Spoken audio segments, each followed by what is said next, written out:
Assalamualaikum warahmatullahi wabarakatuh.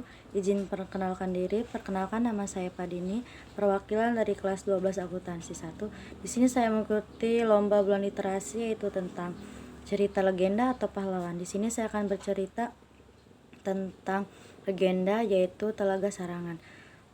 Cerita ini berasal dari Magetan, Jawa Timur. Pengen tahu ceritanya? Tonton sampai habis ya. Pada zaman dahulu, hiduplah sepasang suami istri. Mereka tinggal sederhana dan hidup bahagia di pinggir hutan di dekat Gunung Lawu. Mereka berdua bernama Ki Jalilung dan Nyi Jalilung. Mereka tidak mempunyai anak. Dan Ki Jalilung bekerja sebagai petani jagung. Ki Jalilung menanam jagung selama berbulan-bulan dan jagung tersebut panen. Setelah panennya berhasil, Ki Jalilung sangat bahagia karena dia bisa menjual sebagian dari panennya tersebut dan menyimpan sebagiannya di rumah. Setelah Ki Jalilung pulang dari pasar, setelah menjual jagungnya, ia pulang ke rumah untuk beristirahat.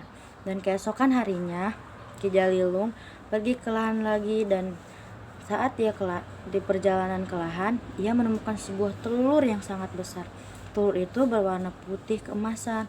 Dia pun terkejut karena baru kali ini dia menemukan telur sebesar itu.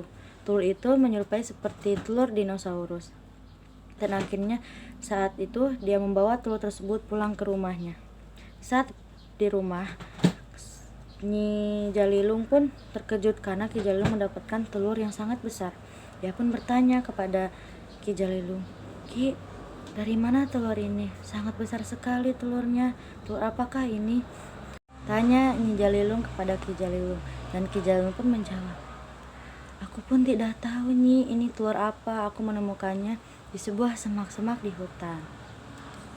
Dan setelah itu, karena kebetulan mereka tidak mempunyai lauk pauk untuk dimakan, Nyi Jalilung pun merebus telur tersebut dan dimakan bersama-sama. Setelah makan telur tersebut, Ki Jalilung kembali lagi ke ladang untuk menanam jagung lagi. Dan saat di perjalanan, Ki Jalilung pun merasa haus dan sangat panas badannya. Ia pun memutuskan untuk pergi ke danau untuk minum air. Setelah ia sampai di danau, ia minum air tersebut, dan tiba-tiba ada keanehan pada tubuhnya. Ia melihat tangannya, "Ada apa ini dengan badan saya?" Dan tiba-tiba badannya berubah menjadi seperti tangan naga dan seluruh tubuhnya berubah menjadi naga. Saat di rumah, Nyi Jalilung pun merasakan hal yang sama. Ia sangat haus dan badannya sangat kepanasan. Dia pun pergi untuk mencari Ki Jalilung. Saat ia mengarah ke danau, ia mendengar suara naga yang sangat besar. Ia merasa ketakutan, tapi dia penasaran, dan akhirnya Nyi Jalilung pun pergi ke danau tersebut. Saat sampai di danau, ia melihat sebuah naga yang besar sekali melingkar di daerah danau tersebut. Ia pun terkejut, "Ada apa? Naga dari mana itu?"